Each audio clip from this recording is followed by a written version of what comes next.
Prepare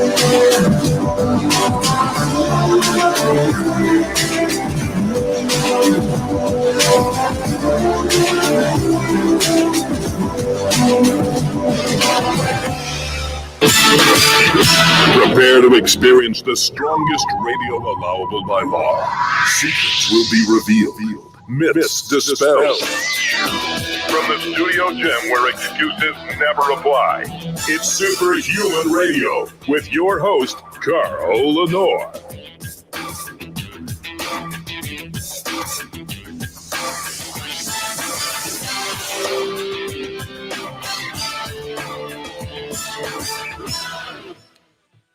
Hey, welcome back to another episode of Superhuman Radio. Today is October 5th, 2020, as we slide into the last quarter of this amazing year, this bizarre year, the year that we will all look back and think about for decades, I'm sure.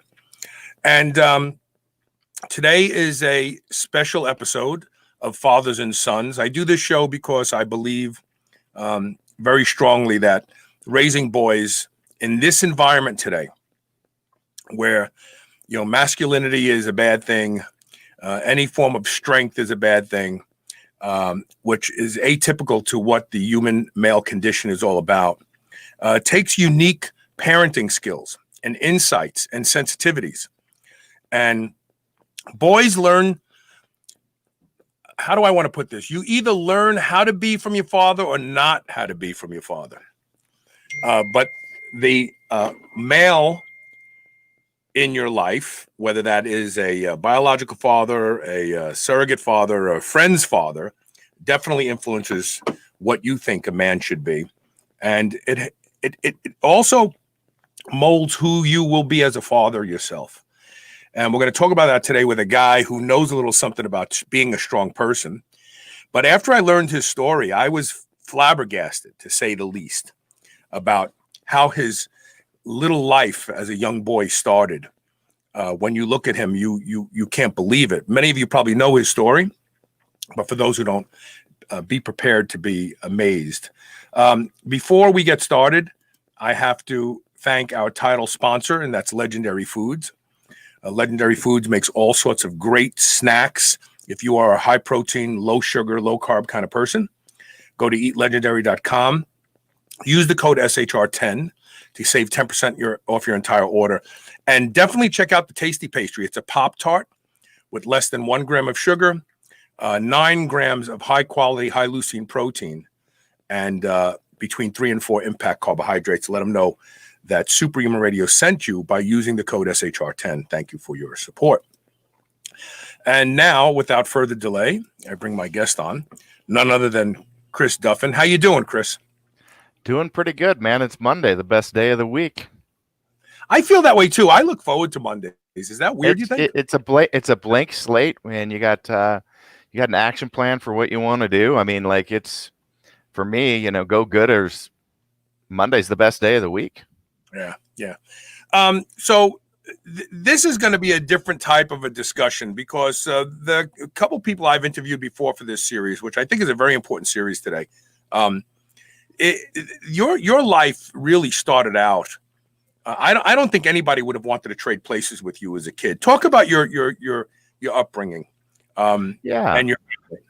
I'll try to give the abbreviated version because it is covered in depth in my best-selling book, The Eagle and the Dragon. But I grew up essentially homeless, like in the woods. And we're talking, when we're talking poverty, it's not a lot of the poverty that people kind of know today, where they still have a nice clothes and a fancy phone and some gaming centers. Like, there was times, we had beams lashed in the trees, and that's where we slept because there was rattlesnakes on the ground and we had no place to live. And if we did have a place to live, it wouldn't have electricity or running water. So we're talking no rooms, maybe just a small shack, a family of 6 sitting there. Sorry, 7. You left yourself out. You left yourself out. Living in a in a small, one room space. So, maybe you got a sheet hung up, in a back corner, for, hiding the 5-gallon bucket. That is where you go to the bathroom. My job, by the way, was to go and take the bucket and bury it outside. But that's the type of living that we had. I at 6 years old, that's how my book opens. It's me being taught how to capture live rattlesnakes and, holding them in my hand and learning how to handle them and kill them, because that's the environment that I lived in. And a lot of people don't realize, like, just how unique and different, like, some of that experiences are, and particularly also the other people in those areas. So people that are hiding from society are not it's not a safe environment. It's like, you find out the person can't. It's not June and Ward Cleaver living next door. No, you find out that the person camped a mile away from you, that's been hiding out in the woods for the last 20 years, did so because he beat somebody, tied somebody to a tree over $20 and beat him to death with a tire iron. Right. You've got drug running going. I mean, there was marijuana's legal in a lot of places now, but it certainly wasn't then. And there's people out there with machine guns. People disappear. And that's the environment. It was Northern California, by the way, and it was deep in the mountains. And that's essentially, we lived there because that's the trade that my parents were in. So alcohol and drug abuse ran rampant, with my parents and the people, that I grew up with. And yeah, we dealt with murders, and people died around me. It was a different environment. We survived on like $5,000 a year. This is through late 70s and through the 80s. And I mean, when people talk about poverty today, right? They're living in a government supplied home, generally Section 8 housing. They're getting food stamps, or back in the day, government cheese and peanut butter came in big cans. I remember. I know. But you guys couldn't even get that because you didn't even have an address. Like, you couldn't even get that. Well, it's interesting. My parents were still they were highly educated. So, like, my father was a member of Mensa. My mom had a scholarship that she was top of her class and was going to school to be a chemical engineer. And just, they didn't want to be part of society. And so they also didn't like handouts. And so a big part was just trying to figure out how to be independent and live away from the world. And there's things that I really got and valued from my parents, but specifically a lot of parenting stuff just didn't happen because it was survival. And I was the oldest of my siblings. So I had 3 younger sisters and a younger brother. And essentially I was the one that took care of the kids while they were out either cutting wood, tending the crops, whatever it was. And I never really had that childhood. And interestingly enough, I ended up, so by the time I got to high school, my stepfather had won a disability suit and was able to put some money down on a mobile home. And it was the first time we had like consistent running water, electricity. We didn't have doors in the house. We hung up again. We hung up bed sheets around the house, and the windows, the air blew right through them. And it was not really the livable house. It was burnt down by the fire department when we moved out. But I had that through high school, and that was a nice, consistent, finally, for the first time, like I could bathe myself and not be made fun of for how I smelled, be able to wash my clothes consistently, things like that. My feet might still be sticking out the side of my shoes and of that nature. But when I went to college, which was, again, this is a self-choice, like my parents always expected me, we read a lot. Like it was that's the one thing that we had. We may not have had a TV, we may not have had radio, but we always went to the library. And we would have stacks of books, and that's what we did. Reading by candlelight at night in the tent, or flashlight, and just consuming material. And it was always kind of an unset expectation I was going to go to school, because I did pretty well in school. But I couldn't get any guidance on how to get there. My parents didn't know how to hold a job. they didn't know how to fill out a financial aid packet. They didn't know the ropes of how to get to school. Like I had to go figure all this stuff out. So I didn't know that was going to happen. And but when I left, like a certain part of things, actually, I found out that I had something of a stabilizing force at home. Because when I left, like 2 years into college, I wasn't communicating much at home, because anytime if I called home or visited, I'd have to give money. I was the one going to school, but the finances ran the other direction. To avoid the contact too much, because you had to give up whatever money you had at that time, right? Exactly. Yeah. And I'm willing to bet that you were happy to do it. I was. I mean, all through junior high school, I worked odd jobs until I could actually get a job, and then I worked in a restaurant, and then as a server, and I'd make money, and I'd wake up in the morning and my mom would be rustling through my pants, pulling out my tip money, and I was just like, that's part of that's money's going towards food.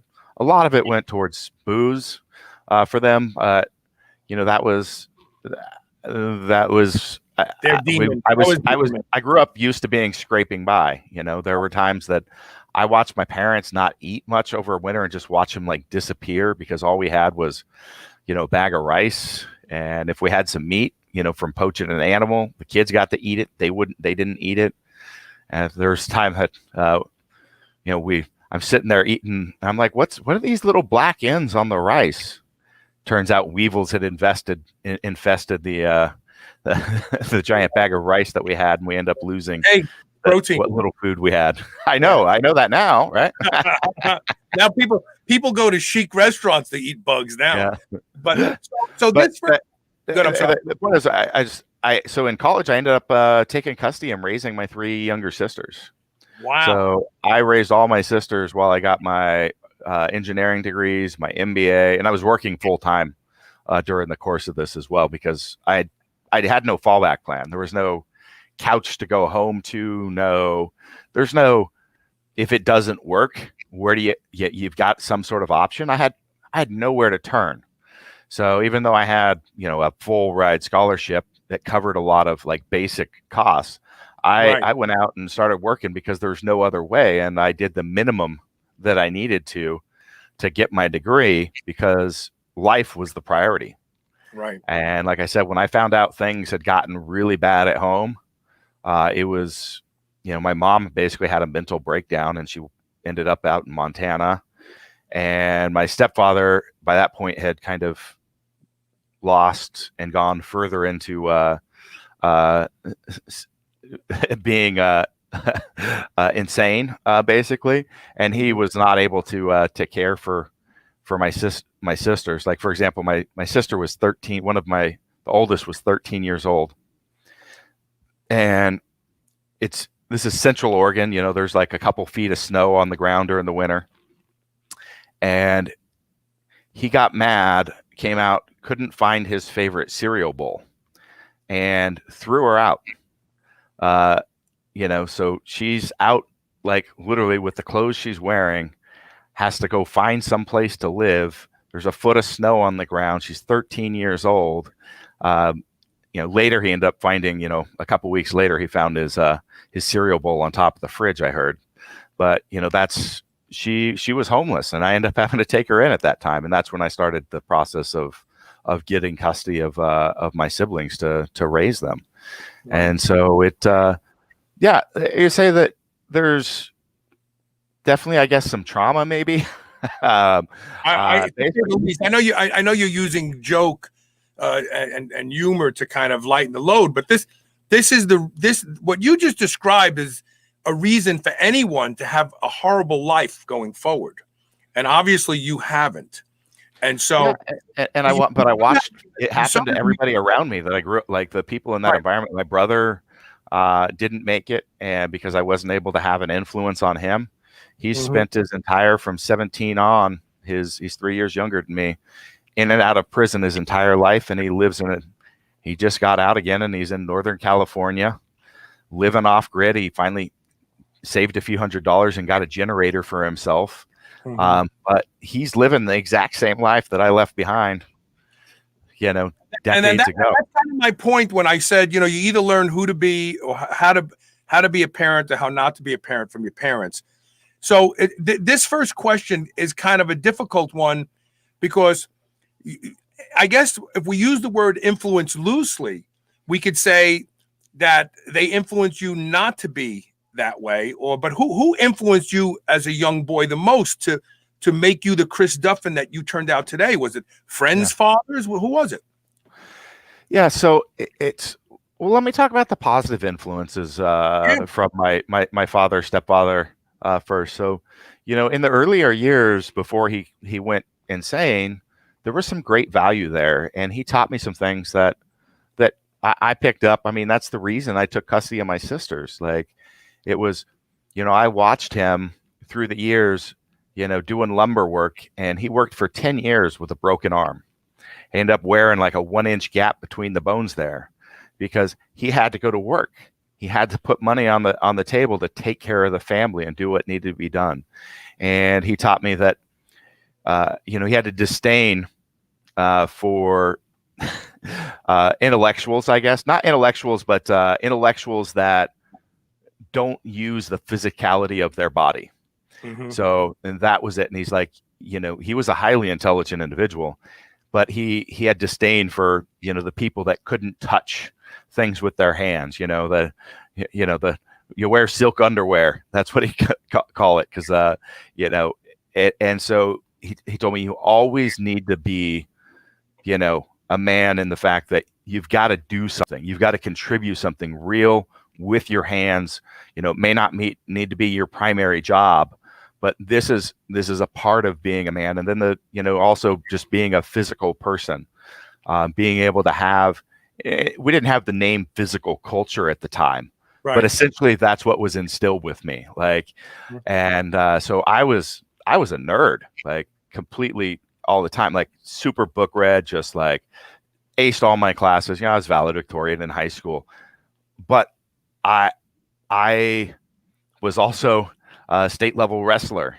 I was, when I was young, that's what I did. I talked about odd jobs. I was out splitting wood for all the old folks that I'd ride my bike for like 20 miles to a loop and hitting different houses and splitting wood and mowing lawns.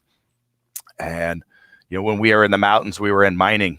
I was the one with a 200-pound pack on my back, climbing up these faces, to get out, that you're on hands and knees trying to climb it. It's so steep. People often ask me, when do you start lifting? I'm like, shit, I don't know, man. I started lifting weights in 1980. I started lifting weights in 1988, but I don't know when, like gym weights, but that's just been part of my life. And so it's like I always was instilled with this balance of being strong with your mind and strong with your back, that Socratic method, right? Dating way back, that I didn't know where it came from, but that's what was being instilled with me, is to never be weak in any aspect.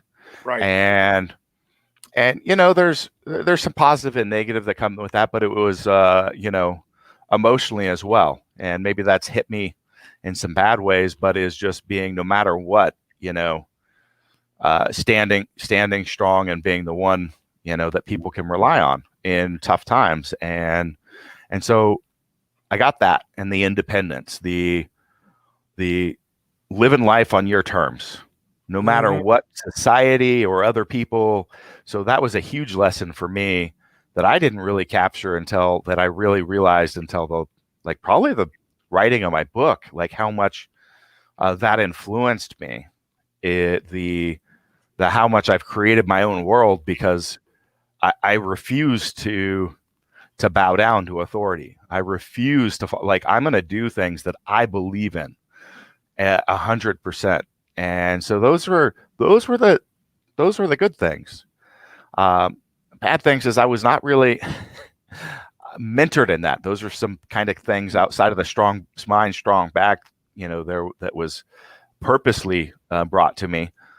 Nothing else really was, as from a parenting aspect. Like I said, it was pure survival and not taught how to interact and work in the world and be successful and be up basic basic skills that I had to figure out on my own.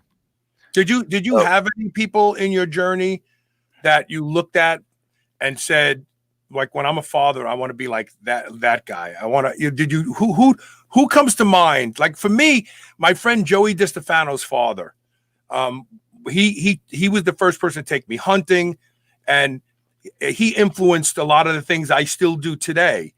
And my father did too, but you kind of get bits and pieces from other people. Who are those people in your life? So a big influence there was my high school wrestling coach. So he taught me a lot about discipline, no matter whether somebody's looking or not, like doing all the small steps. If you do take care of, if you run all the way to the line and touch the line and not cut it short, like you take care of all the small things, the big things like, winning districts, making it a state, all those things will just fall. They take care They'll of just happen instead of focusing on that, focusing on all the work that's along the way. Right. And What was your coach's name? What was your coach's name? Rusty Zizet. Nice. Okay. He works for me now. No kidding. How awesome is that? Yeah, that's awesome. Yeah. Awesome. He's on our sales team. So that's funny. Yeah, that's wonderful. That's wonderful. I've ended up hiring a few of my mentors or things through my life. I don't know. I just things turned back around. I guess. You want to keep them close too. You want to, when you really like people, you want to find ways to keep them close. That's the beauty of having your own business. It's like, you know what? I'm going to build a business, and I'm going to surround myself with all the people that I really love. And that's a great thing. I think it's a great tribute to what they contributed to you. It's wonderful. And he taught me some things along the lines of, not taking yourself too seriously as a very humorous individual, but also you can be humorous and still have to pony up and make the hard decisions. And, there was, with sports, there was definitely things like that. There was watching them in the classroom, but things like, at my high school graduation, my parents showed up drunk, and he caught them at the door and wouldn't allow them into that venue. And I'm sure that was not an easy thing to do. So, my parents missed my high school graduation, but he didn't want to have me to deal with, something happening in the process of them being in the crowd and that destroying that moment for me. I ended up not even knowing they were there when I was giving my valedictorian speech. But those are the things that I learned from him. Outside of that, I didn't have a number of big ones because I didn't have interaction up until high school with a lot of people in general. Yeah. We're talking about living and not having access to normal media. So I didn't have like some media star or whatever, but I had books. And so one of I'd say there's actual authors that influenced me, if that makes sense. Yeah, sure. So there was, that was my world. That's the only exposure I really had to other things. Ernest Hemingway was one of my favorites. So, and you want to talk about, somebody that lived that, and I can live the life on his own terms. Yeah. Live the life on his own terms. And, there was things that he did, obviously he did a lot of stories about being on an African safari and hunting and stuff. But, that was the life that we lived. I was hunting and fishing. Like I'd wake up in the morning, I'd go out in the field, this is 12 years old. I would go capture grasshoppers by hand and catch a bunch of them and then start feeding them. I'd feed one on my hook and I'd go along the stream and I'd sit there on all my holes and I'd sit there all day long catching a big pile of fish. And my parents would get home from the mining claim that evening and we'd have fish for dinner. Like that was, that's the hunter-gatherer lifestyle. Hunter-gatherers spend 80% of their time finding and chewing food. When you think about it, they're not sitting around. They're looking for food. Yep. And that's we spent a fair bit of time doing it. That was new to the different types of mushrooms. And so anyway, I had that connection to him, but there was, he was a rough and independent man, and I loved his writing, and I learned a lot in those stories. Kurt Vonnegut was another author that I spent a lot of time with, and then there was a lot of I guess science fiction. But what I loved about that is just the ability to like create your own world, like this. There's all these different structures to be able to create these environments, and they did it in books.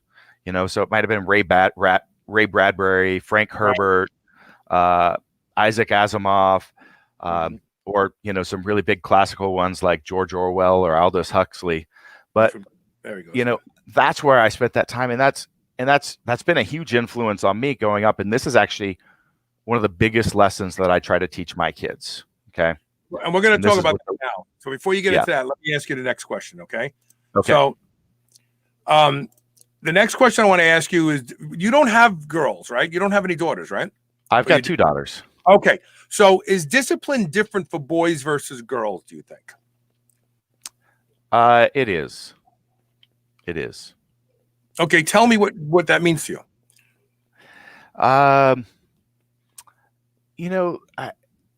It's an interesting conversation, but people are probably going to take this the wrong way. I know what you're doing already. Don't worry about the political correct mafia. Yeah, I'm not worried. I believe it's different too. I believe it's different too. It has to be different if you're going to build a man out of a boy. Yeah. So, and we see this so much. This is where people might take this off, but with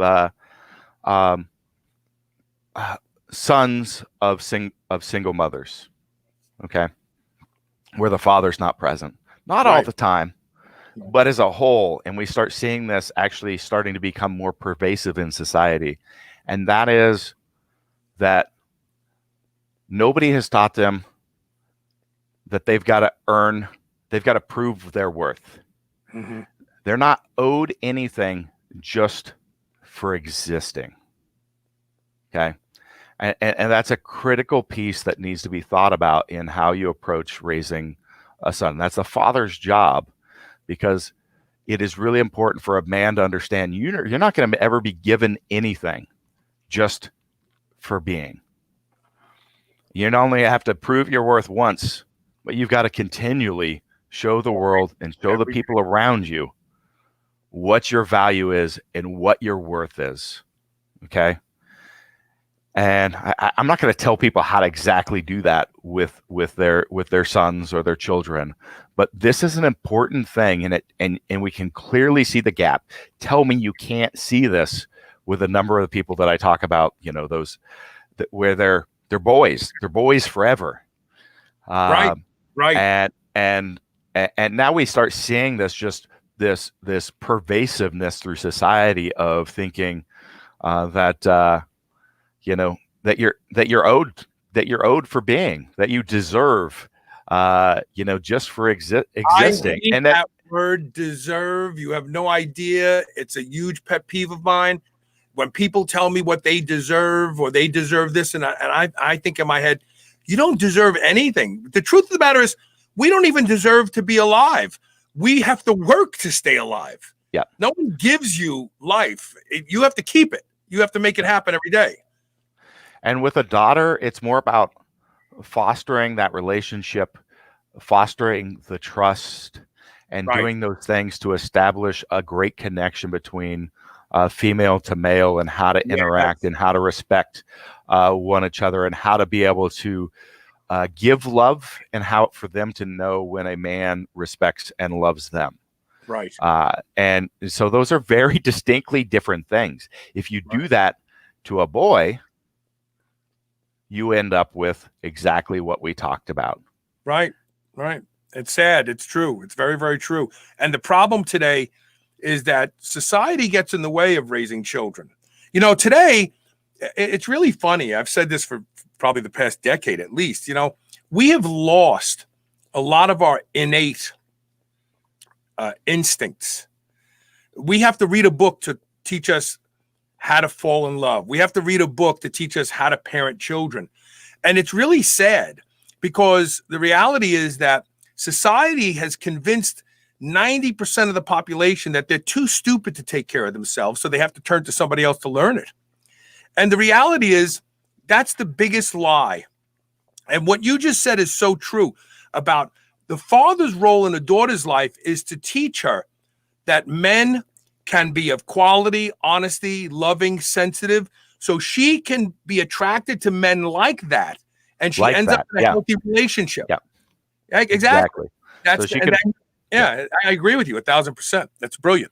It's brilliant. We have to take a quick commercial break. We have lots more questions. We're talking with Chris Duffin today about being a father, raising boys in this environment today, because the truth of the matter is, maybe attack is too strong of a word, but masculinity and men are under attack today. There's a lot of feminist women out there who believe that life would be better without men, which is complete impossibility. I guess they think that they're just going to get sperm synthesized somewhere and have babies. And what are they going to do when they have male babies? Going to raise them as girls, or are they going to kill them, drown them at birth? Men are under attack today, and it takes strong men to build strong boys into strong men. Stay tuned. We'll be right back with more Superhuman Radio.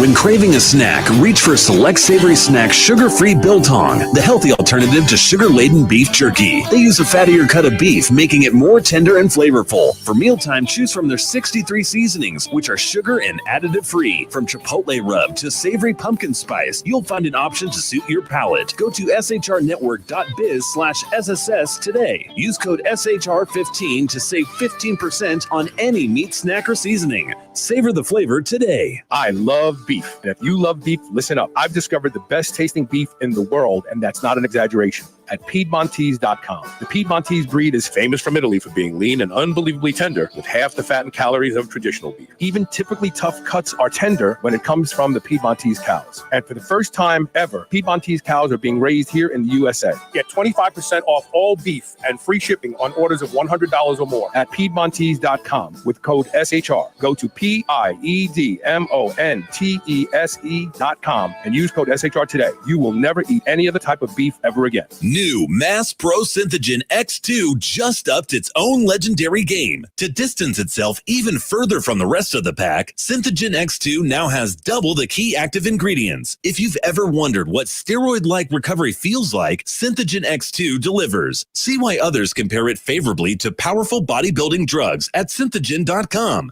Mass Pro Synthogen. When you train with it, you'll gain with it. Are you still on the fence about Body Protection Complex BPC Oral from drseeds.com? Listen to Maggie Kuhn, one of the owners of the C-Bus Lifting Company gym in Columbus, Ohio. I had been having some nagging tendon issues that weren't injuries, just things that were annoying. I'm 58 years old, so just older tendon kind of issues. For us powerlifters, we really don't stop training when we have just nagging issues. We just kind of keep pushing through. And I started the BPC. What I noticed was I was doing some heavy tricep stuff that would have killed me before when I had an elbow problem, and I was able to do this with literally no pain at all. Go to drseeds.com, drseeds.com. Use coupon code SHR and save 20% off your bottle of BPC Body Protection Complex today. Do you remember those delicious toaster pastries you had when you were a kid? The rectangular sugar-filled snacks? Well, guess what? Legendary Foods has just made low-carb toaster pastry. This is the first of its kind, and honestly, these things are amazing. They have 3 to 4 net carb, less than 1 gram of sugar, and 9 grams of protein. You can eat them right out of the wrapper or lightly toast them.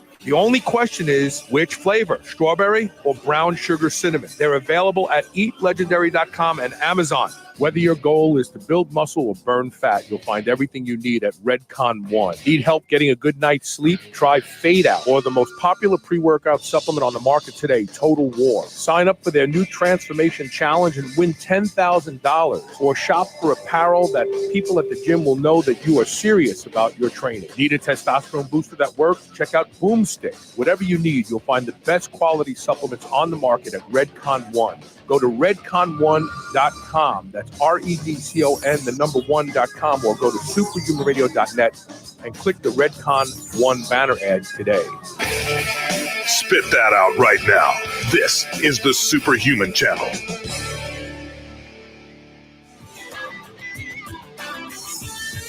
Welcome back. My green screen went out of sync. Later in the show, we're going to be joined by Dustin Wolf. We're going to talk about some science behind the acoustic shockwave therapy being used. It's been being used in Europe for over 20 years now to treat erectile dysfunction. And we're going to talk about a study out of Israel that shows that it's not only very promising, but it really is the way guys should do it. And you don't have to go to the doctor to do it anymore because Dustin's company now has an in-home device that you can purchase and do it to yourself. This is really a big game changer for guys out there who are suffering from ED. So I wanted to cover it. It's very, very important. Right now we're talking with Chris Duffin. This is an episode of Fathers and Sons. And raising boys is a big thing. Faith Fitness guy on YouTube just commented. He says, "Thank you for not being politically correct." So there you go. No, you got to, you know what? You're somebody who lives on your own terms. And, you know, I am too. And plus on top of that, I have very little filter between my brain and my mouth. My mother told me that when I was very young. She says, "Don't you think before you open your mouth?" I heard that constantly growing up. But the reality is I could never be politically correct because I have to say the truth as I see it. And the truth as I see it today is young boys are being attacked.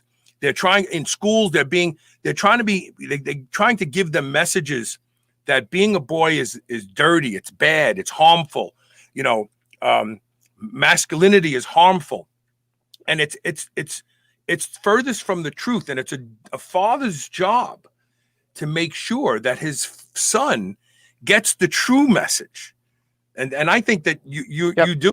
But it is easy to go that wrong route where, you know, it's much easier. It does become, and I hate to use the word toxic, but there are men out there that they go the wrong direction with it, and anything can be negative.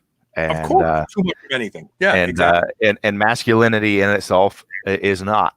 So most of the strongest men that I've met, and I've met some of the strongest men in the world hosting this show for 14 years now, you included.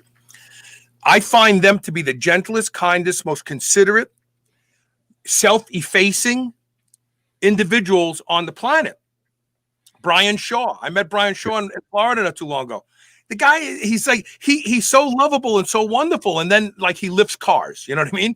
Yep. And what I find is that the weakest guys, the guys who have that are completely filled with insecurities, they're the ones that insecurities. Yep. Yeah. They're the ones who want to own a pit bull. They want a pit bull because they feel insecure. Yep. So I before the break, I was going somewhere with the discussion around authors and creating worlds, and that is, like, for me, one of the biggest things that I'm trying to do is show my children that they have the power to create and form the world around them to their own liking, to their own choose, to create to create it themselves. And it's my job. This is maybe something from my upbringing that was good as well. That do something with your hands, but it's go beyond just speaking it. Go beyond lecturing and being able to articulate it, but to walk the path with yourself. And there's no other way for me. Anything that I believe in or try to espouse, you're going to find I walk the walk on it. And that is what I do with, like, that's why I do the business. You know, I've got several different businesses. We become a global leader in, recognized in what we do around biomechanics and improving, people's function and reducing the level of negative stressors so that people can become stronger through training and eliminate those potential issues. And just being able to, create that out of nothing, out of your mind, to be able to envision something and bring this to the world. And so that's I think the best thing of value that I can add is really showing them through my actions, the things that I talk about, those values, and being able to, have things that you believe in life and create a life that is that. I mean, and so for me personally, it's I try to show and instill that human beings, we stress, we adapt to stressors. That means we become more resilient. I mean, becomes a stronger and better version of ourselves. So when negative stuff happens, like my upbringing or whatever, you can have two things happen, just like a workout. You can have it destroy you and leave you for the worst, or you become stronger. And so my saying is live better through strength. And that truly is like the underpinning of what I believe in. And I believe that both physically, mentally, emotionally, spiritually. We have to have challenge. If you don't, you get soft and you get weak. And this is basic biology, right? Like if we stop moving, if we stop lifting, training, adapting to stress, what happens? Same thing that happens when you put a cast on your arm. The process of atrophy happens. And that happens with anything else. If we don't challenge our mind, if we don't challenge ourselves in this world, we become soft and we become weak. So it's about seeking challenge and being able to use that to become stronger, more resilient, and better versions of ourselves. And the way we do that is create ourselves in this world. And so that's the essence of everything that I do. That's the essence of my businesses. And I think that's why we've, built these global brands in a matter of years. I mean, I'll do a little bit of bragging here, Carl, but my first, when I launched this business, I was on your show 5 years ago. That's when I started this. And in 5 years, I've gone to, we work with, just the Major League Baseball, for example. There's only 3 teams that we don't work with. That's amazing. Right. So we work with 90% of the NBA, MLB, NFL. We're in any college you could think of. A year ago, I know it was 600 plus, every big D1 school. And that's because we walk the walk. It's not just about being able to sit there, and I'll relate this back, having a conversation with your son saying, this is who you should be and this is how you be, but demonstrate it with your actions. That's it. And parents understand. Put some skin in the game. Yes. Do it. You have to, children learn by example, not by what you tell them to do. We saw this when I was a kid growing up. My father said, don't smoke cigarettes. Don't smoke cigarettes. He smoked. So that completely negated the message that he was trying to give me. I ended up smoking in high school, right? Imagine that. Yeah. No, kids learn by watching their parents. So do you have any non-negotiable rules when it comes to parenting? I got to believe that for you, experimentation with drugs is absolutely a no-no. Let me think about, I don't know that I've really thought about the non-negotiable rules yet. I had that experience with my sisters when I raised all of them through their teenage years, but that's a little different than this, what we're talking about here. My son's just turning 12 in this winter. So I haven't really got to that phase where it's really, you've got to really like give some deep thought to that. So I don't have off the top of my head, like what are going to be, some of those non-negotiable rules as they start challenging independence, right? Because I think that there's some value, and you got to challenge back. Like you make them think about that, those decisions and actions, but you also can't create too much of a fence, right? Because you get the other problem of, they're gonna rebel, they're gonna go against that, and we see that with people, super restrictive, like let's say a Mormon type upbringing or something like that. Yeah, what happens? They go crazy. Yeah, right. For you always and then want end up coming back later in life. But in college, you always want to run into the preacher's daughter. right? In college, you Yeah. always want the preacher's daughter, right? Because she was going to be a freak.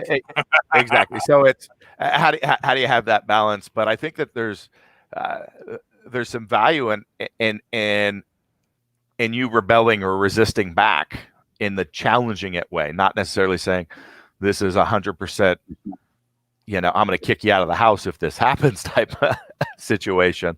So, Carl, I don't have a good answer because it's something I really need to think about things, and I haven't. That's fine. Yeah. Yeah, I have a feeling the reason you don't is because you focus on exemplifying a life, and so you really haven't had to have that battle at this point in time. That's why you probably don't have an answer. To me, I think about more of what they need to do. Like, so it's an absolute. My kids need to have some sort of physical culture in their life. Now, at the same time, that doesn't mean I want them to walk in my path. I actually kind of hate that. As one of the questions I hate is when people come to me online, they'll see pictures of my kids and they're like, "Oh my God, the next great power lifter! They're going to do this and that." I'm like, maybe well, why would they do that? I don't want to be that parent that needs to live their life and do the things maybe that they weren't able to accomplish. Like, my kid's going to be a football, and they just force that path down the kid. Where, what does it matter whether they do football or something else, right? But you need to have and instill the important things. Okay. Yeah. You don't need to be a collegiate wrestler because I did, or did or didn't do these things. And I really, I distaste that and have an extreme distaste for that in parenting. Right. So it's really like because that's just a thing. Right. Versus understanding the value behind it, which is you need to have physicality in your life. You need to be able to have expression through a physical nature, and it could be in so many forms. Right. Like, I don't care if you're a distance runner or a swimmer or, it doesn't matter, but it should be something. And that's the important thing. And I'm going on a tangent, but I think this is an important discussion here, Carl, because people, they focus on a little bit too goal specific sometimes in parenting versus really understanding, like trying to dig a little bit deeper and understand what is it they're really trying to do, because there's a lot of different paths. You can't just force them down that path, burn that kid out on those sorts of things, or just do them a complete disservice with their life, right? Versus, focusing on those important things. So for me, I agree. It's a requirement. I expect you to challenge yourself both physically and mentally in your life. I expect you to push and achieve in those areas. And whatever that means to the child. So if you had to list a handful of qualities that you feel boys should have in order to ensure that they're going to grow up and be valuable, sensitive, strong young men, what do you think those qualities would be? So, obviously, I independence and strength, I think, are important qualities, but we also have to instill with that empathy. Like, you can be a strong, independent man, somebody that people lean on, to when they've got struggle. You've got an important issue, you need to be the person that people call, right? Via it, personal trouble, or, hey, I need help with moving, but knowing people can count on you. But at the same time, it's not, being emotionally strong that, people can lean on you, your family can lean on you. And I think that's an important thing, that in times of trouble, you're the rock in that storm. So that's where kind of tie that back. But at the same time, you still have that empathy and care for others. You've got to care for and take care of your family, your friends, those people that are important to you in life. It's not about being that ego-driven winner and winning at everything, and it's only you, which again gets into that, what do we talk about, those weak men that that have issues with what was the word you used earlier? Their insecurities, you mean, or insecurities? Yeah. Yes. Those you know- insecure men are the ones that are the most diabolically aggressive at inappropriate times, because they think everything is a challenge to their masculinity because they don't feel masculine. Right. And like I said, so they may drive and perform well in their life and end up being like CEO of a company, but nobody's rallying behind them. Nobody's going to come if they need help. They've got no, like, and that is not what we're talking about. We're talking about somebody that can be a leader within their family, within their friends, within the community, within a business, whatever it is, but grounded on the things that people want to be around you. They want to perform. They know that they can count on you as well. They've got trust in you. I think authenticity is absolutely a huge quality. And that's kind of tied to a lot of those other things. You don't have to be fake. So you got to have the confidence. You're not going to be able to teach confidence, but authenticity is an output of that you feel comfortable not having to be or pretend somebody that you're not in this world. And people can connect to that. And you need to be able to have that if you're going to have and be able to raise children of your own, right? And do so effectively. You've got to be authentic. You've got to know that you're real, and that when you're saying, hey, I'm disappointed in you, that it means something. And when you say, hey, I'm proud of you, it really means something to them. That it's not just raw words coming out of your mouth. So I would tie that in as another one. I think that's a quality that can be taught without a doubt, can be guided. But that's a quality that's taught through. So I will go out of my way to help people. My father was the same way. It's not something he ever said to me. He never said to me, go out of your way to help other people, like people you know, people you don't know. But I watched him do it. And as a result of that, it just became part of my fabric, And I think that's what you were talking about before, about exemplifying a life, and then the children just do that. You don't have to teach them. I had an interesting experience this last year, and there's a movie being filmed, a documentary about my life, and this particularly it's focused around the Grand Goals campaign, how I chased this, being the only person in history to have squatted and deadlifted 1,000 pounds for reps, right? So I did that, but it's also kind of tied to the backstory of my life in a documentary. So the producers going back and interviewing people through my whole life. And then I've had to actually, over the course of the year, or the course of that final event, ask for help to be able to pull off some of the things that I needed to. And the producer's just like, he's amazed with all these interviews. He's like, I can't believe. He's like, you've had people fly in from around the world to help you. And everybody, he's like, everybody through your entire life, like, it's so consistent. He's like, it's so easy to schedule these interviews with past people I've worked with, friends from college, like all these different points in my life. He's like, here's the thing that they say, every single one: anything for Chris.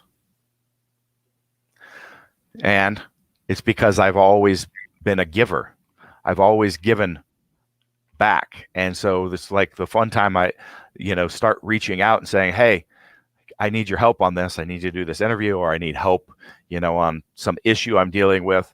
Next thing you know, I've got an acupuncturist jump on a plane from Beverly Hills and fly in, or another person from Boston fly over and help me. And it's just been crazy to have that very consistent theme. And it shows me, how much of those things that I did, I never thought about, and how much it impacted those people in my life.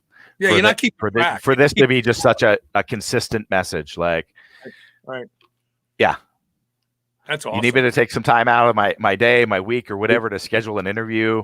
Like, if Chris needs it, I'm there. That's how I ended up connecting with my old high school coach. He got interviewed. He came out. He came over for that, and the same thing. He's telling the producer that, and we ended up connecting and going out for dinner.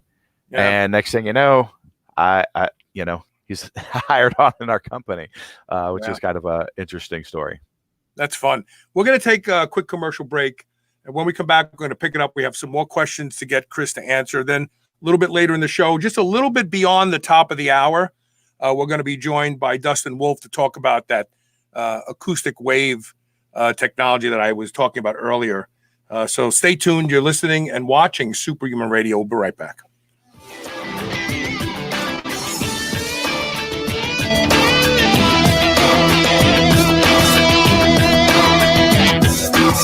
Mind Bullet is a kratom product derived from the coffee family to boost energy and creative juices. Mind Bullet comes in both pill and liquid form for the ultimate pre-workout supplement. When needing a little pick-me-up or to get through the morning fog, Mind Bullet will set your productive course fast. Go to shrnetwork.biz/mindbullet, all one word, today, and save 20%. No subscription required. That's shrnetwork.biz/mindbullet. Get yours today.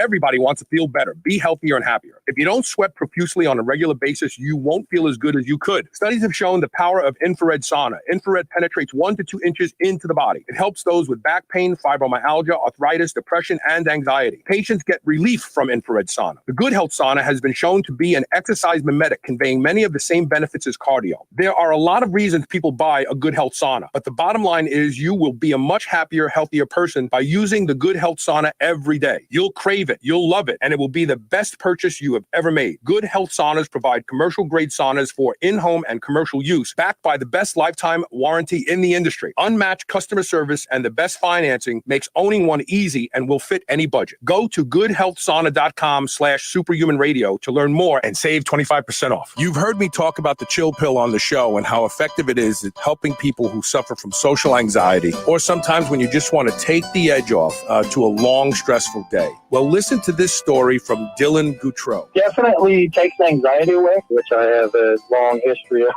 having. Started out at 2 milligrams a day of Xanax. That was at 8 years old. And so I stopped using benzos 3 years ago. Extremely difficult. Yeah, so I spent about 3 years trying to find anything and everything I could that would be healthy for me to help with anxiety. Because I'm talking, full out panic attack. The chill pill was the first thing that I've found that actually in the middle of a panic attack I can take, and it definitely subsides. Go to drseeds.com. That's drseeds.com. Use coupon code SHR and save 20% off your first bottle of the chill pill. Check it out. I promise this is one supplement that delivers.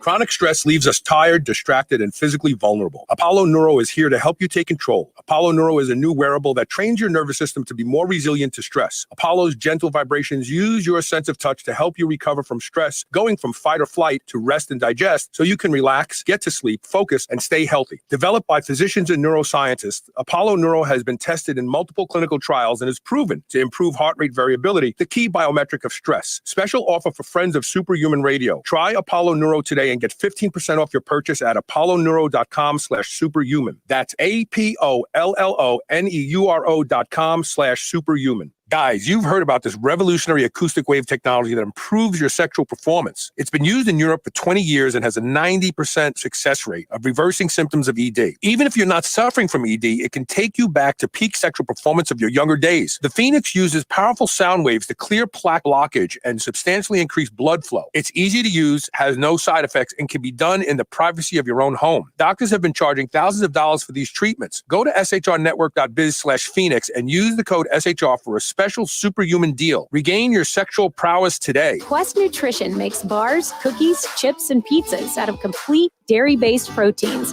Our products minimize net carbs and sugar without sacrificing taste. Each delicious chocolate-flavored chip, cookie chunk, and crunchy crumble is custom-made to maintain Quest macros. It's time to enjoy foods that work for you, not against you. It's time to enjoy your Quest. This is the Superhuman Channel, doing reps with the weight of the world. People like to call him the mad scientist of physical culture. We're talking with Chris Duffin. And we're talking about fathering children, but more importantly, raising boys. Because, like I said earlier in the show, men are under attack in today's society. And it takes real thought. You can't just stumble through it anymore like maybe our parents did. It takes real thought to raise boys in this culture today. So I remember going through puberty, and I remember rebelling against my father. And I remember he was very kind and gentle. My father was a brute. And I use that word specifically. He was a over-the-road truck driver. He was a very, very tough guy. And we lived in a tough neighborhood. And so when I started going through puberty, I struck out at him a couple times, not with my hands, but verbally, you know. And I remember he would look at me and he just shook his head and he walked away. Boys, in order to search for their own autonomy, they have to rebel against their fathers, because their father is the first alpha male they're going to come up against. And it causes a lot of difficulty. You cast a very big shadow. How will you handle it when your son starts to go through puberty and he starts to maybe not like you so much? Yeah, that's those challenges are ahead, are they not? We all got it, brother. We all got it. Yep. Yeah. I don't know that I have a specific answer other than, you know, don't take it as an approach from obviously another man. Like, you've got to set your ego aside. You've got to set those emotions or feelings that happen when that happens normally. Like, this is not the same thing. So you've got to just separate that out and realize, you know, you're a father guiding this boy as he turns into a man, right? And so making sure that you center yourself and are not in any way letting emotions of that situation or that moment in time, because, you know, you always want to go, I'm right, and I'm going to show you that I'm right. Like, that's what happens when we're challenged. And so being able to separate and to understand that this is just a moment, like, as a whole, this is a phase, and this is the effects of what he's going through, and where we need to, you need to step out of that moment in time. I don't know if that is entirely clear. No, yeah, because it kind of goes full circle into the whole thing about the inadequate guy. He's gonna strike out at everybody, but you got to be able to realize my son isn't really angry at me. My son doesn't really hate me, but he's striving to find his own autonomy, and in doing so, the rite of passage is you challenge your father. And if you realize that, I would, you know, if I wish I've asked this question 3 times, and every time I think of a situation with my son, nothing horrible, but I wish I would have said to him, I understand how you feel. I had the same feelings when Grandpa and I had this dance, and I know you don't mean what you're saying. You mean it right now, but we're just going to let it slide for now. I wish I would have just said that. Yep. I think that piece of saying, yeah, I understand, or that must, you know, saying whatever that feeling is that they're expressing, saying, you know, empathizing with that situation. And, you know, this is something, it's not just anybody that's been through leadership or change management has had experience dealing with, because it's not just a father-son. This is anyone that are in these positions, and people wanting to challenge, you know, authority or changes that are going on around them are going to encounter these clashes in life. And that's why I said you've got to be able to take a step away from your emotions at that time. And again, the person that doesn't have that level of confidence, that isn't strong, you know, coming from that point of strength, that they can go, this isn't an attack on me. This isn't about me at all. Okay. This is about them. This is about what they're going through. You can step out and then look at it and feel it from their side. And that's that empathy thing that I mentioned earlier. Being able to empathize with where they're at, you can really work through, and that's how, like, you know, that's raising a son, but that's also doing the same thing anywhere in life. I mean, this is the same reason I've had people work for me for 10 or 15 years from multiple jobs over job, and how I've been able to develop people that are leaders in a number of different industries, you know, where I've helped guide that process and them, and that it is being, that it's the same thing. It's more personal when it's your son. It's more personal when it's that situation and it's being driven by some of those biological changes in their body that are happening. Mm-hmm.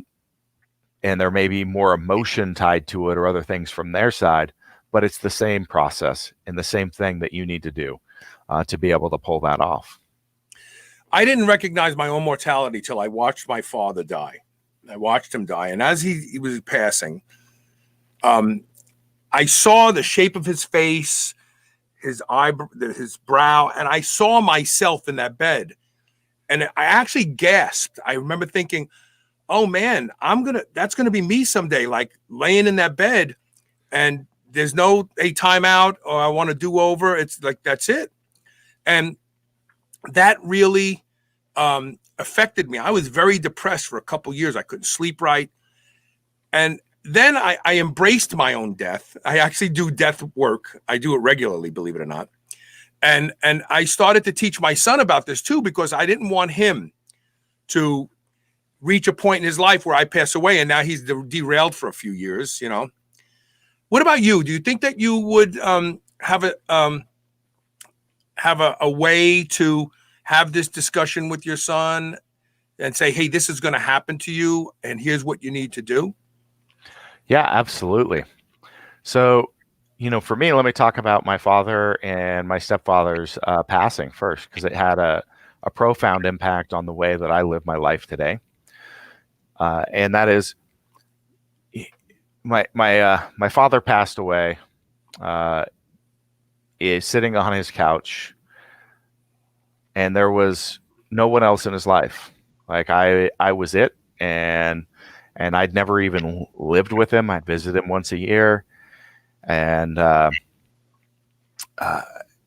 it was, the way I found out about it was I was sitting in a locker room in the gym, just finished off a workout, getting ready for Christmas break.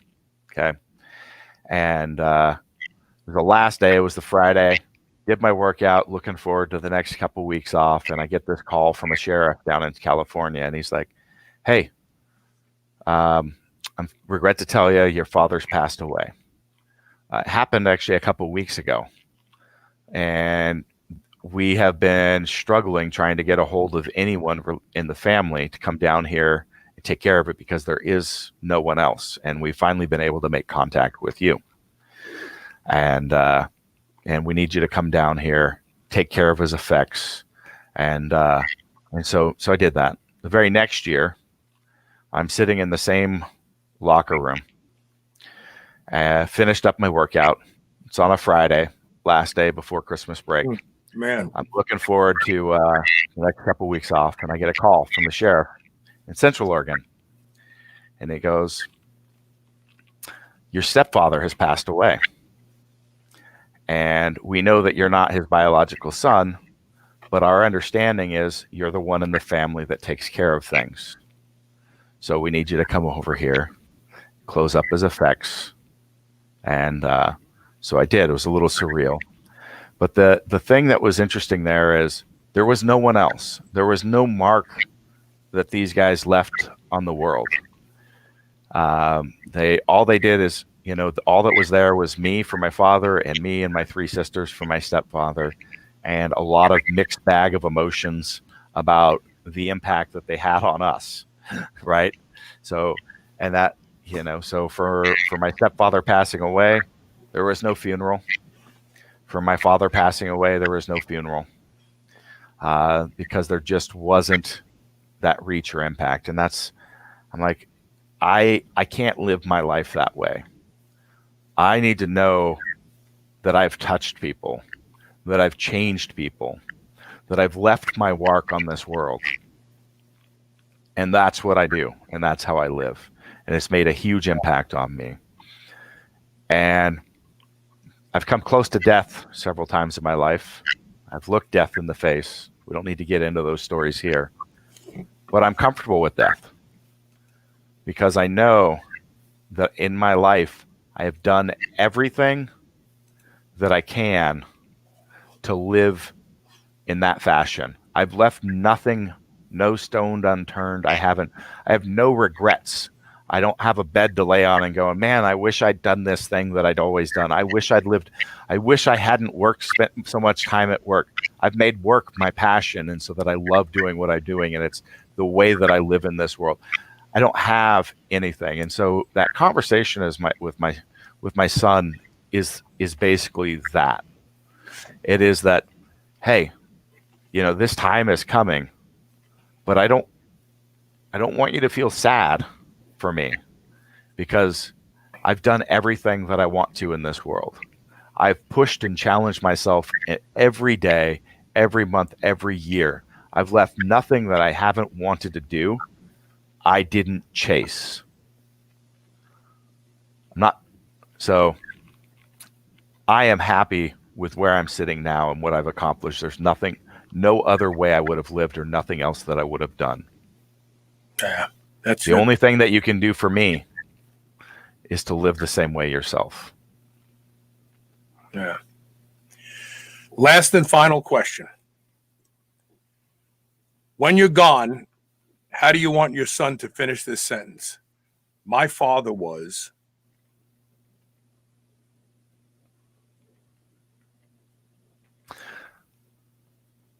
My father was a legend. Yeah, and you are. That's appropriate. That's appropriate. This was a great interview, and especially because I'll use the word colorful. How colorful your beginning of your life was. We can call it colorful now because you turned out great. It could have gone either way, but this has been a wonderful interview. I want to thank you for sharing, this part of yourself with the audience, Chris. I really appreciate it. And I think that some fathers out there or new to be fathers or soon to be fathers or someday fathers, or maybe even some existing fathers will change the way they're doing things and incorporate some of the things that you talked about today on the show. Thank you so much, Chris. Really. It's been a great discussion. I've enjoyed talking with you again. Okay. And we'll talk. Let's not wait 5 years next time. How about Let's not do that. Okay. All right. Take care, brother. All right. Bye, Carl. All right. We're going to take a quick commercial break. And when we come back, we're going to talk about a technology. I called around this morning. It's funny. Just this morning, I called some of the men's clinics in my area in preparation for this discussion and found out what they charge to offer this therapy to men. And this therapy works. This is the first, an Israeli scientist published a study we're going to talk about in a minute. And he said that this may actually be the first therapy that actually fixes ED. Doesn't mask the symptom, doesn't do something to just get you through the next hour of sex, actually reverses the aging of your penis. Think about that. We all talk about anti-aging. The little man wants to be anti-age too. We're going to talk about that when we come back in just a couple minutes. So stay tuned.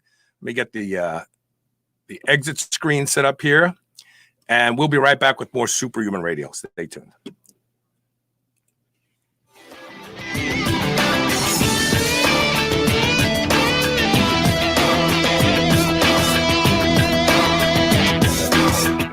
Everybody wants to feel better, be healthier, and happier. If you don't sweat profusely on a regular basis, you won't feel as good as you could. Studies have shown the power of infrared sauna. Infrared penetrates 1 to 2 inches into the body. It helps those with back pain, fibromyalgia, arthritis, depression, and anxiety. Patients get relief from infrared sauna. The Good Health Sauna has been shown to be an exercise mimetic, conveying many of the same benefits as cardio. There are a lot of reasons people buy a Good Health Sauna, but the bottom line is you will be a much happier, healthier person by using the Good Health Sauna every day. You'll crave it, you'll love it, and it will be the best purchase you have ever made. Good Health Saunas provide commercial-grade saunas for in-home and commercial use, backed by the best lifetime warranty in the industry. Unmatched customer service and the best financing makes owning one easy and will fit any budget. Go to goodhealthsauna.com/superhumanradio to learn more and save 25% off. My friends over at Bioptimizers, makers of industry-leading digestive supplements, have created a special recipe for you that helps boost brain performance in the morning. They make products Primergen V and Primergen M, potent liquid vitamins and mineral formulas loaded with absorbable vitamin Bs and trace minerals in a fulvic and humic acid base. You stack that with 3 capsules of Capex, their enzyme and energy supplement, and the effect is even stronger. You'll be buzzing without jitters or any negative side effects for hours. Bioptimizers calls this the Brain Boost Stack, and they're running a special promotion for you at shrnetwork.biz/brainstack. That's shrnetwork.biz/BRAINSTACK. You can get an additional 10% off from the normal package price with the coupon code SHR10. It's a powerful way to get your brain going and optimize your daily focus, memory, and performance. Chronic stress leaves us tired, distracted, and physically vulnerable. Apollo Neuro is here to help you take control. Apollo Neuro is a new wearable that trains your nervous system to be more resilient to stress. Apollo's gentle vibrations use your sense of touch to help you recover from stress, going from fight or flight to rest and digest so you can relax, get to sleep, focus, and stay healthy. Developed by physicians and neuroscientists, Apollo Neuro has been tested in multiple clinical trials and is proven to improve heart rate variability, the key biometric of stress. Special offer for friends of Superhuman Radio. Try Apollo Neuro today and get 15% off your purchase at apolloneuro.com/superhuman. That's APOLLONEURO.com/superhuman. Give yourself a reason to get back in the gym with Planet Earth Pre-Workout CBD. With a delicious blue ice flavor, this pre-workout can power you up to achieve your goals. After a strenuous workout, reward yourself with Planet Earth's post-workout powder. This highly advanced formula consists of premium-grade ingredients to support growth, recovery, and your overall performance. Power up, cool down, and gain muscle with Planet Earth CBD. Go to shrnetwork.biz/power and save 20%. Use code POWER. Don't wait. Order now. Want to improve mental energy and focus? Try the new Superhuman Stack from Pure Nootropics. Stack Dynamine, Salbutamine, Theocrine, and palmitoyl ethanolamide together and feel the lights go on in your brain. Find your perfect mix of these 4. Carl likes 1 cap of each and 2 caps of Dynamine. Bam! Lights on. Go to shrnetwork.biz/superhuman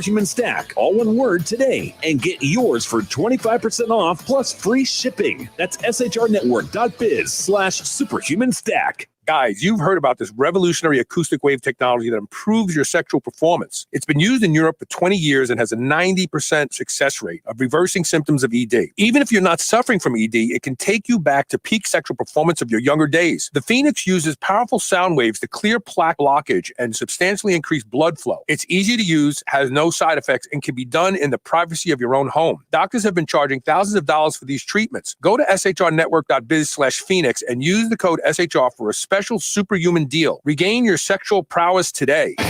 You're listening to the Superhuman Channel. Don't hate us because we feel good.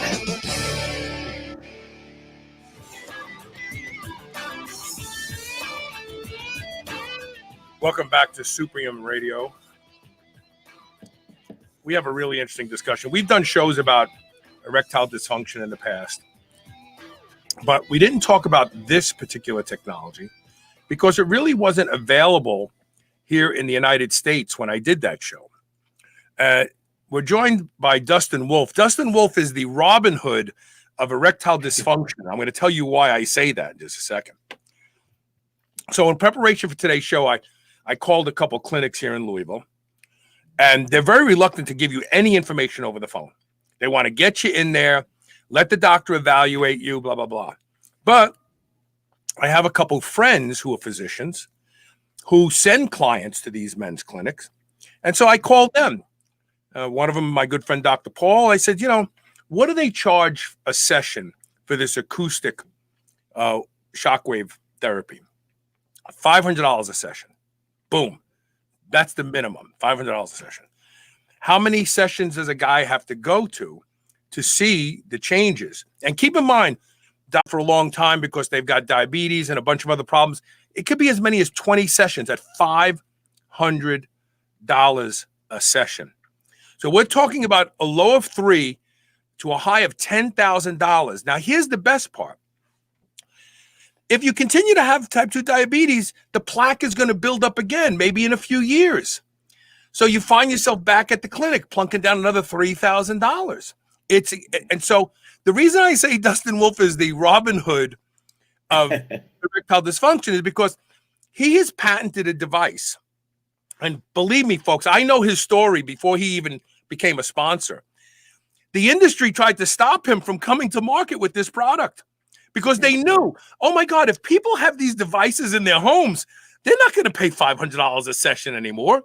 When they can get a device for just a little bit more than one session, why would they do that? So take from the rich and give to the poor. Here's Dustin Wolf. How you doing, Dustin? I'm doing fantastic. I appreciate you having me on the show, Carl. I'm happy to be here. I love to get the story out. Well, this is an important discussion because if a man can't get an erection, it doesn't mean his libido went away.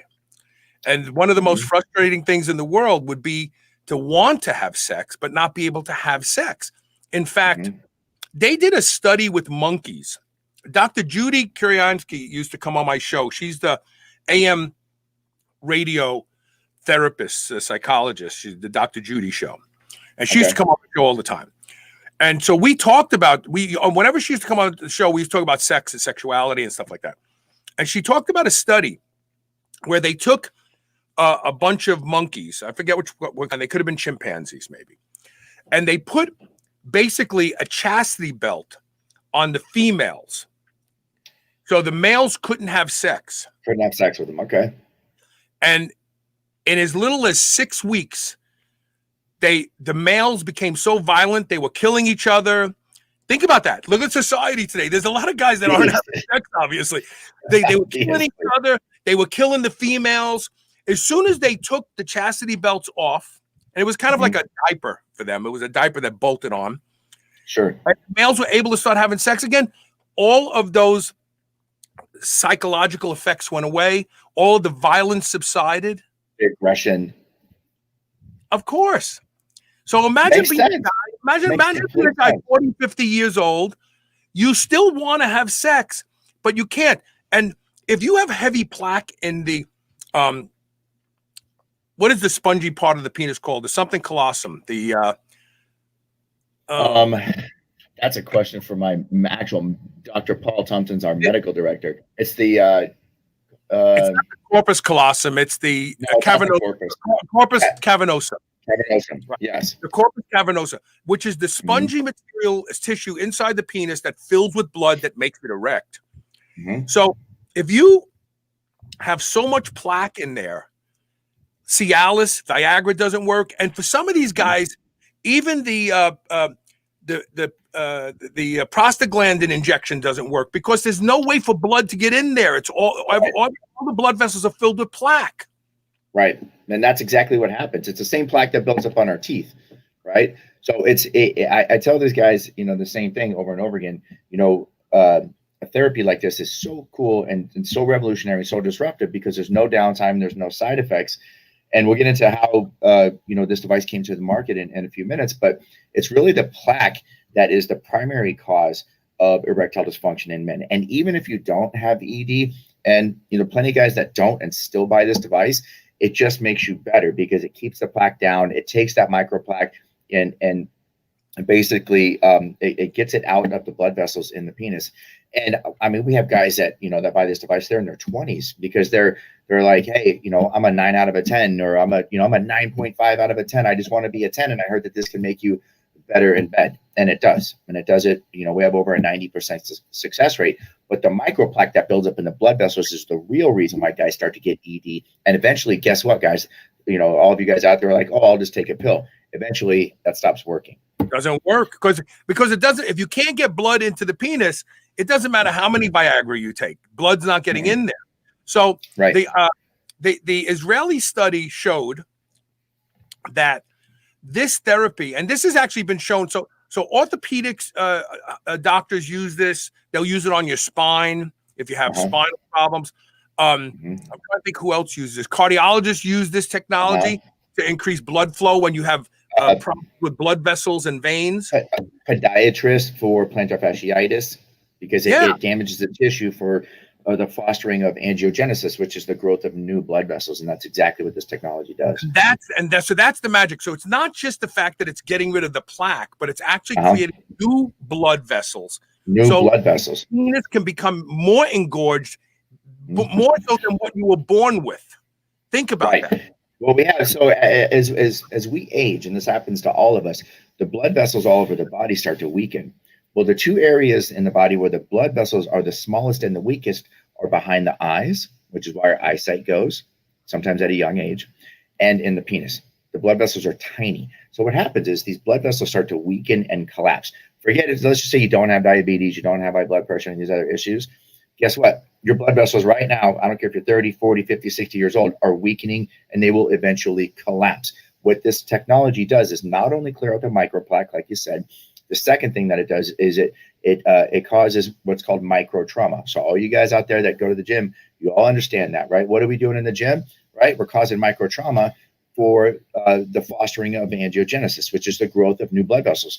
So that's why your muscles get bigger, right? So think about this as a type of a therapy that you can do in your own home. My partners hate when I say this, but it's like taking your penis to the gym. Right? Yeah, right. It will literally, it is. It's like bench press for your penis, I swear. My partners hate it when I say it, but I'm an everyday, guy. I'm an average Joe, and I'll give you my background in a few minutes, but that's how I kind of like to describe this type of amazing treatment. So it works on guys that have ED, it works on guys that don't have ED, it just makes them better. Our biohackers, all these guys out there, and there's no downtime and there's no side effects. Like you said, this has gone back 20 years. It's widely used in Europe, and hardly anybody in the U.S. even knows about it right now. But so I want to mention something. So I asked my buddy Dr. Paul. I said, are guys paying $3,000 to $10,000? He says, absolutely. He said they've tried Viagra, it doesn't work for them. They've tried the injection, it doesn't work for them. They have no alternative. He said, Carl, a guy will pay anything to be able to have an erection and have sex again once they're in that stage of life where they can't have an erection. Anything. So, and it's interesting because that price point is very consistent. So how the Phoenix came about was about 5 years ago, I started an age management clinic in Studio City, California, and acoustic wave or shockwave therapy for the treatment of ED and just improved sexual performance in general was one of our biggest hits. Like we did a ton of it, and we still do a ton of it. In fact, the clinic is called the Novus Anti-Aging Center. It's in Studio City. But just to paint a picture and give you some background on how this actually came, to the world, was after about 6 months of doing this type of therapy, I saw how incredibly effective it was, and there are no side effects and there's no downtime. You guys can go home and have sex that night, right? But the problem again is the cost, right? Actually, there's 3 reasons why guys don't come into clinics like mine and get this done. One, it's a minimum of $3,000, sometimes $6,000, $10,000 for a finite amount of treatments. That's the first one. 2, the shame and embarrassment factor. What guy wants to walk into a clinic and talk to a pretty girl at the front desk and say, I'm here to treat my erectile dysfunction? No one wants to do that, right? And then the third major issue is that the proximity to a clinic like mine, because this type of technology is relatively new to the US, even though it's been used in Europe for 20 years, is the proximity to a clinic like mine, right? So even if a guy had the money, wasn't ashamed, he lives 500 miles away from my clinic. You think he's going to take time off of work? I mean, guys will do a lot of things, but try to get somebody to take time off of work, right? And now they're not feeding their family. They're driving 300 miles a pop. It just doesn't make sense. It's not realistic. So after about 6 months of doing this type of treatment in the clinic, I quickly figured out, it's not rocket science, is that, for every 100 guys that would call the clinic, they would get all hyped up. They're like, yes, I want to do this. I want to do this. How much does it cost? Oh, it's a minimum of $3,000. Click. Right. So I'm like, this is a 1% type of thing. It's a rich guy's game. Wait. And those are the guys who had the courage to call the clinic. Those are just the ones that had the balls to call me. Yeah. Yes. For every guy that had the courage to call the clinic, there's 10 guys sitting back and just being miserable. Yeah. Just suffering in silence is what we like to call it. And you don't have to do that anymore. So about 3 years ago, almost 3 years now to the day, a guy walked in my clinic who ultimately became the inventor of the technology inside of the Phoenix, which produces the exact same energy signature as the big medical grade expensive devices do used in clinics all over the world, right? We calibrated the Phoenix to put out the exact same power, the exact same technology, the exact same acoustic wave. Walks into my clinic and I explained the issue of the, it's a rich guy's game, it's embarrassing, and the proximity to a clinic.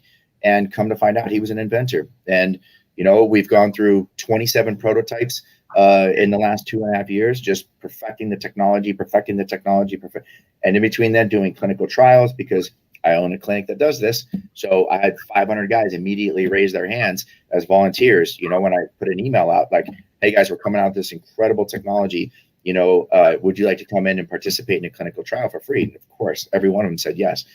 So they were beating the door down. So we had clinical trials, and we have all the data, and we actually started putting this out in the marketplace about 6 months ago, and now we're shipping all over the world. So it is really, truly an incredible device. We own all the patents on it. We have several patents issued in the US right now. We have several patents pending worldwide, and it's truly a very disruptive.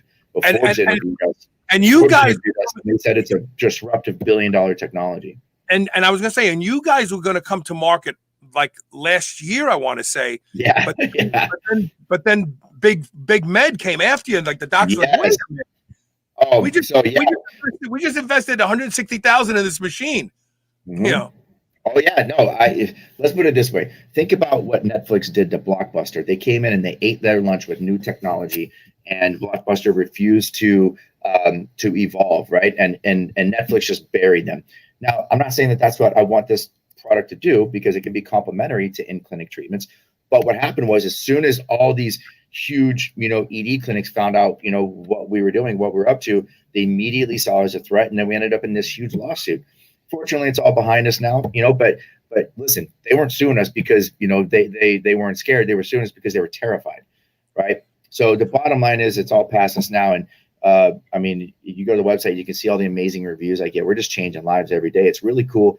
It's great to make money, but I'll tell you what, when you're actually having such a positive impact in someone's life, right? It's such a good feeling, and that's real, and that's how we feel. I want to talk to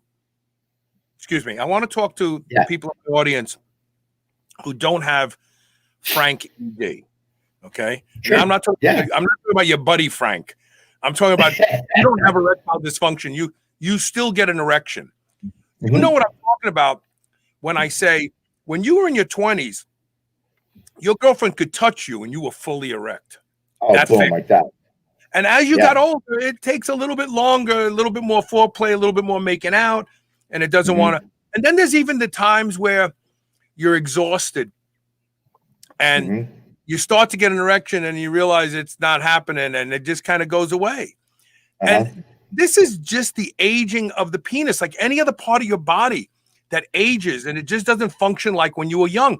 But the difference between this and other parts of your body is you can go directly and work on it, because it's right there. It's this appendage that you can hold in your hand and apply this device to. And I just want to talk about one thing.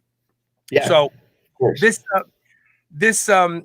Dr. Ilan Grunwald from Israel published a study in 2014 or 13, I think it was.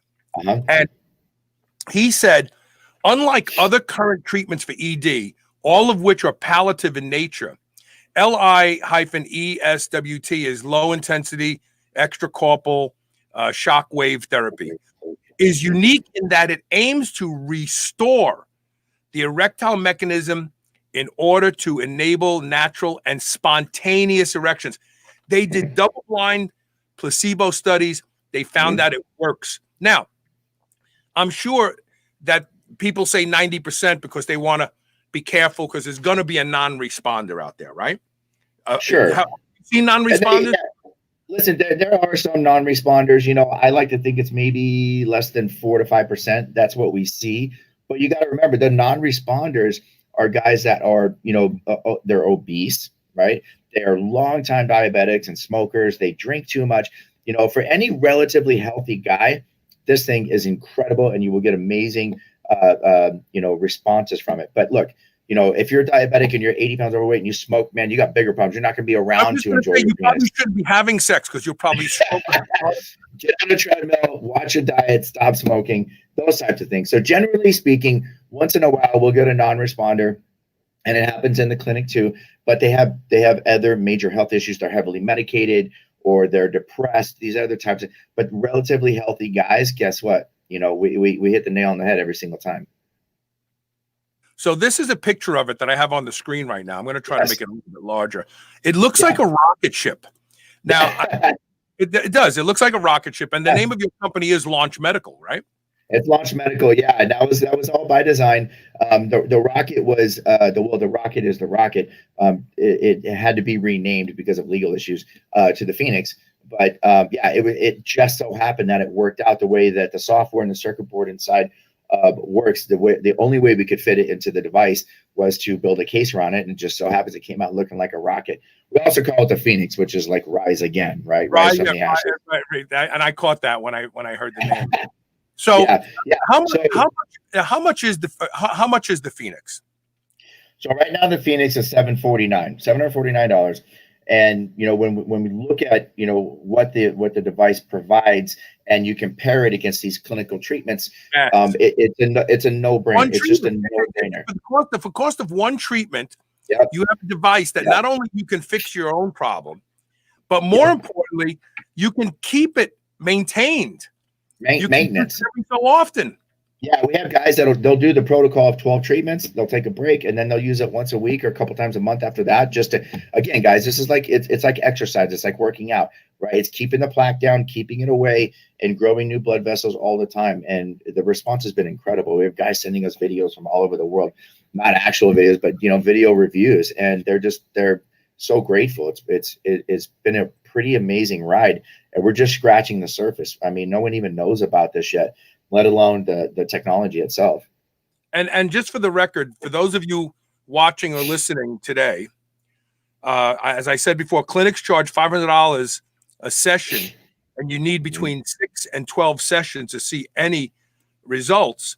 But you can actually get this. Where the hell is that? I had another banner ad here. It just disappeared. Here it is.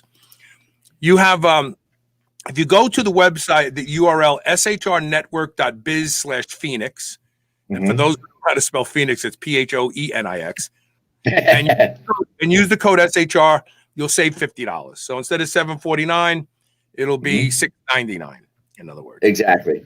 But for the price of a single session, you can have this device and fix your own problem in the privacy of your. Now, I will tell you this about it. Yeah, it's noisy. It's loud. It is noisy. Well, guess what? If it was noisy, it wouldn't work. Yeah, it's producing a lot of energy. That's what acoustic. A lot of energy. Yeah. Yeah, just so the audience understands out there, when we say shockwave, it's not electricity. It's a sound. It's a therapeutic, low dosage sound wave, right? That is specifically designed to remove plaque and to build new blood vessels. Now, when you hear shockwave, doctors 30 years ago named it low intensity extracorporeal shockwave therapy. I don't know why they called it that, but it is a true acoustic wave.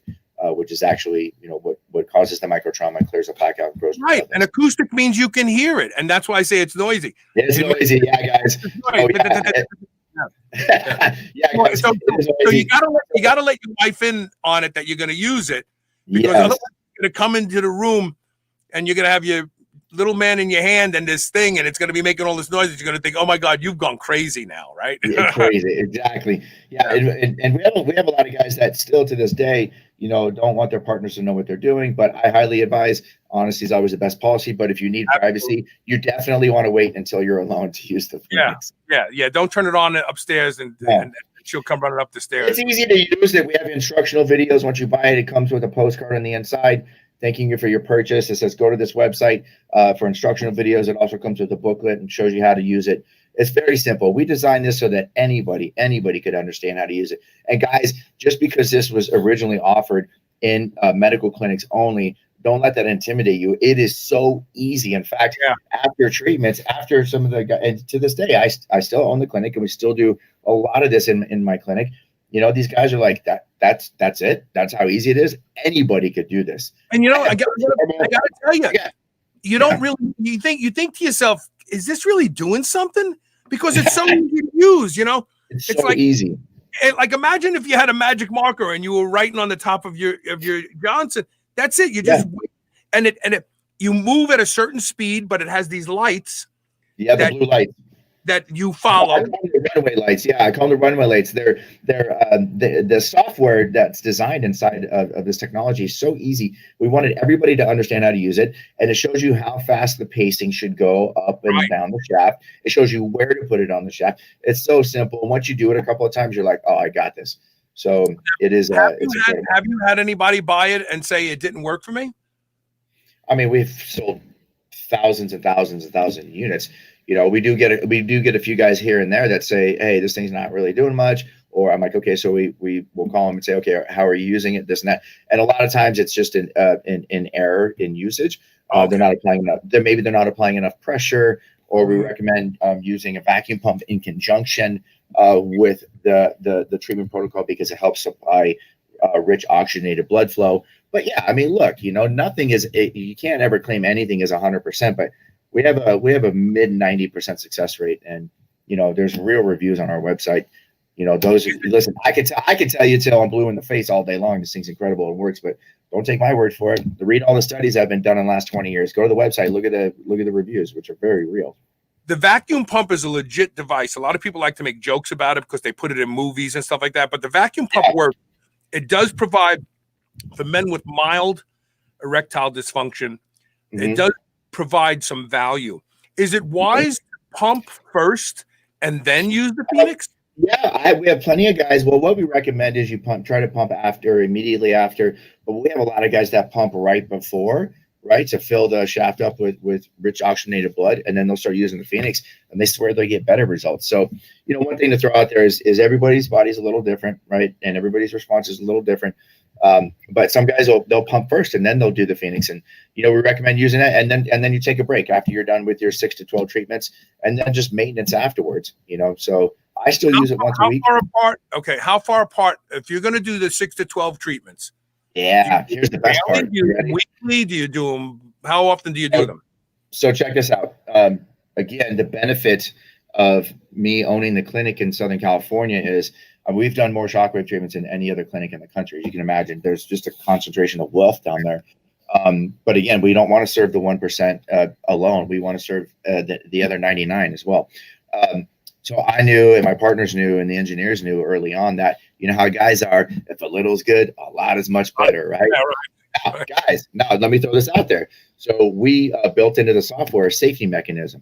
Now I'm going to throw this out there first. Do you guys walk into the gym and do bench press every single day for 6 months? Hell no. Why? The tissue doesn't have time to recover, right? So what we did was we installed and wrote into the code a 36-hour lockout period, right? So once you use it, guys, that's it. We lock you out for 36 hours, and it's for your own benefit. That way you get results. Brilliant. Otherwise, you're defeating the purpose, right, Carl? Like, you don't do curls every single day. So once every 36 hours. Once every 36 hours for 6 to 12 treatments. Take a break. It's up to you. Again, everybody's body's a little different. Take 2 weeks off, 30 days off. And then, maintenance thereafter. We have some guys that use it once a month. We have some guys that use it once a week. We have some guys that use it on Friday night because they got a big weekend coming, But does that make sense? Like I can't imagine it gives you immediate results because it's predicated on breaking up the plaque, which means blood flow. You have to pump to get the plaque out, number one. But number two, you want that angiogenesis to take place, which takes days. So you probably want to use it on a Wednesday if you have a big weekend. Again, everybody's a little different. So when I say the Friday night, those are our like biohacker younger guys in like their 20s and 30s. They respond like that, and most guys, they don't start seeing those young I wish I was 25 again. No, so but yeah, exactly what you just said. It does take 3, 4, 5 treatments for you to really start noticing a considerable difference. But when you get 2-3 weeks into this thing and you follow the protocol as instructed, right, in the video and in the booklet, man, it's just a game changer. And I say game changer or life changer because that's what we hear from a lot of our customers. So just to reiterate, you save $50 if you go to shrnetwork.biz/Phoenix, Phoenix. Mm-hmm. This is a bargain at $750. When you compare it, like I had a call around today to see, like what do people really charge him? Yeah. $3,000 is the minimum to go to one of these clinics. $3,000. You can buy for $750 and save $50 using the shrnetwork.biz/Phoenix and code SHR, and have it for how long does it last? Like that's the thing. But yeah, before we wrap up here, I wanted to throw it out there that you know, the earlier prototypes, you know, we get 10, 15, 20 sessions in and something would break, which is good because we were able to go, you know, reverse engineer and fix it. And then so we built this thing up to be stronger, more durable over the last 3 years, that now my engineers can't even break them because we still do load testing. We want to know what's going on with our product, right? So now my engineers can't even break them. They get hundreds of sessions in. So multiply that times $500. You know, you get 100 treatments out of this. That's $50,000 worth of medical treatment saved. Yeah, this is really wonderful. This is really exciting. I love it when people bring something to market that makes it available for the masses. There's something of real value, and this is a value. This is a real. I'll tell you, my partner John Hoffman. I'll borrow this one from him. He likes to say that we're democratizing erections. So, I like that. That's good. Yeah, and my team. Listen, we have a great team. You know, everybody on my team that's gotten us to this point really believes in what we're doing, and we see it changing lives every single day. And we're just scratching the surface on this, and we're super excited to, you know, come on shows just like yours and get the word out. Yeah, no, this is really great, and I have one, and I am actually going to start using it because who doesn't want a better erection? Who doesn't? I mean, really, everybody does. I don't care. Like, anybody, you ask any guy, do you want a better erection? And they're going to say yes. You know, even if they say, oh, no, I'm fine. Guess what, pal? You try it. We have a lot of guys that are like, oh, I don't need that. I'm like, just try it, right? We'll talk to a lot of, big partners and they try it. They're like, oh my God. Because what happens is Father Time slowly turns this dial down on us, right? We call it the dimming switch, right? Slowly. And it happens so slowly that you don't notice it anymore. You know, the fact is, if you're not 18, you're not 18, right? So again, we have a lot of guys like, oh, I don't need that. I'm a 10 out of a 10. I'm like, shut up and try it. And then they'll call me in 3 weeks and be like, oh my God, you were right. You know, it made things better. So, you know, it improves sensitivity, spontaneity. The studies show that it reduces the refractory time, which is the time, you know, between, you know, erections and intercourse. So again, don't take my word for it. Read all the studies. They're on our website. They're not big urology groups have been studying this for the last 20 years.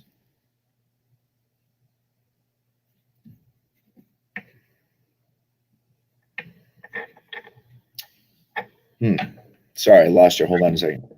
Oh, wait.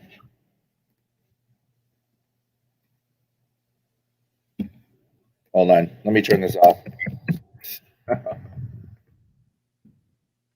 Oh, you gotta love technology.